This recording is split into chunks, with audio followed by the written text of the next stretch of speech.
L'endroit où nous sommes s'appelle Erranta Andia, ce qui veut dire le grand moulin.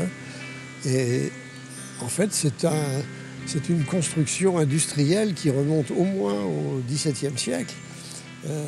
Les gens à l'époque se nourrissaient énormément de pain, la farine était quelque chose d'extrêmement important, donc ils ont fait un investissement qui paraît colossal maintenant, c'est-à-dire qu'ils ont construit un mur pour barrer la vallée, pour avoir une réserve d'eau qui est en fait de l'énergie. Avec cette eau, on pouvait faire tourner des turbines et donc des meules et fabriquer de la farine. Moi j'ai eu l'idée de reconstituer au moins une partie de l'étang qui existait, qui à l'origine faisait 9 hectares, parce que j'aime beaucoup les zones humides, parce qu'elles attirent énormément de biodiversité, que ce soit des oiseaux ou toutes sortes de formes vivantes, des mammifères, des papillons, des oiseaux, etc. Alors l'idée de reconstituer l'étang était d'autant plus intéressante que nous nous trouvons au Pays Basque, dans le sud-ouest de la France, qui est sur une des voies de migration la plus importante de toute l'Europe occidentale.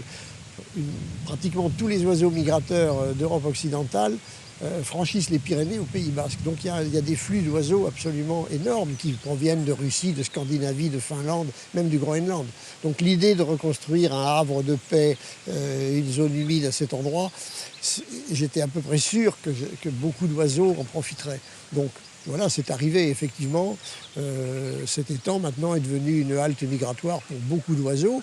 Et puis d'autres se sont mis à nicher, comme la cigogne blanche par exemple, qui n'existait pas au Pays Basque et qui maintenant est devenu un nicheur pas abondant, mais enfin presque régulier.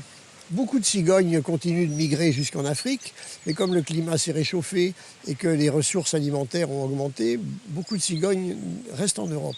En particulier, les cigognes se nourrissent d'une écrevisse américaine qui est un animal qui a été introduit et qui provoque beaucoup de dégâts dans les étangs et qui prolifère énormément, mais ça permet à des hérons, à des cigognes de se nourrir. Donc les populations de cigognes d'Europe occidentale ont beaucoup augmenté, d'abord parce qu'elles sont maintenant protégées et respectées, mais ensuite parce qu'elles ont plus sans doute à manger grâce à ces écrevisses qui sont une plaie par ailleurs. Le site abrite aussi une petite colonie de hérons cendrés. Alors le héron cendré n'est pas une espèce menacée en Europe, mais dans le sud-ouest de la France, il y a très très peu de colonies. C'est un très bel oiseau, très spectaculaire, c'est le héron des fables de La Fontaine. Et chaque année, il y a entre 7 et 10 couples qui font leur nid sur l'étang. Ils arrivent en février, ils construisent leur nid et ils élèvent 2 ou 3 jeunes par couple. Et c'est à peu près la seule colonie du Pays Basque. L'étang abrite aussi une végétation intéressante. Tout le fond de l'étang est couvert d'une formation herbacée qu'on appelle la mégaforbiaie. C'est un terme un peu scientifique. En fait, c'est une prairie très dense et très élevée qui favorise la présence d'un certain nombre d'insectes qui sont très menacés, qui sont des papillons dont l'un spectaculaire s'appelle le cuivré des marais. C'est une espèce très rare parce qu'elle est liée à ce type de milieu humide. Et comme on a fait disparaître ces milieux un peu partout en Europe, le papillon est menacé de disparition. L'étang abrite jusqu'à 35 espèces de libellules, dont plusieurs sont protégées au niveau européen, sont très rares. Il y en a une qui a un nom un peu particulier, ça s'appelle l'agrillon de mercure. C'est une très petite libellule bleue, très jolie, mais c'est aussi un insecte très menacé et qui est protégé au niveau européen. Et il est très présent dans les fossés et les canaux autour de l'étang. L'étang a été classé en réserve naturelle régionale, donc c'est une juridiction qui dépend de la région Aquitaine. Et pour gérer l'étang en tant que propriétaire, j'ai souhaité me faire assister par toutes les compétences que peuvent apporter le Conservatoire des sites d'Aquitaine.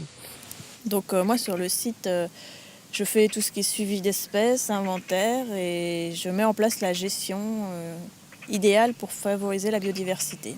Alors depuis qu'on est en gestion cet étang, on a vu des évolutions aussi. Donc on a vu des évolutions sur l'eau, sur la qualité d'eau, des évolutions aussi sur les milieux. On a pu développer des milieux ouverts comme les roses de Lierre qui n'existaient pas avant. Donc on a mis en œuvre des actions qui ont permis le développement de ces milieux-là, de favoriser les espèces qui vont avec ces milieux, comme la rousserolle et farvette. Et après, il y a toute la partie de rédaction des plans de gestion. Alors, un plan de gestion, c'est un peu notre livre de bord. C'est tout ce qu'on va faire pour les 5 ans à venir, comment on va le mettre en œuvre, quels sont les indicateurs de suivi qu'on va mettre en place pour voir si les actions sont bien faites et là, si les effets souhaités sont réalisés.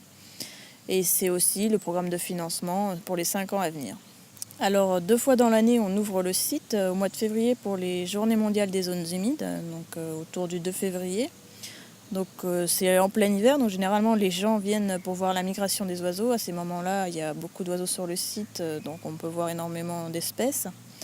Puis on rouvre pour les Journées Aquitaine Nature au mois de mai. Donc là c'est le printemps et les gens peuvent venir voir les oiseaux qui nichent comme la cigogne, le héron, mais ils voient aussi les libellules, les papillons et la flore qui est beaucoup plus intéressante au printemps que pendant l'hiver. Alors on a une partie, donc on fait le tour du site, mais c'est aussi le côté sensibilisation, où on leur montre les espèces qu'ils ne voient pas au quotidien et en leur expliquant pourquoi elles sont là et comment faire pour les protéger et l'action que l'on a là, ici, au moment où on y est et l'impact que ça a sur les espèces aux alentours. Donc il y a beaucoup de sensibilisation auprès des gens et souvent des riverains puisque les gens viennent de pas très loin.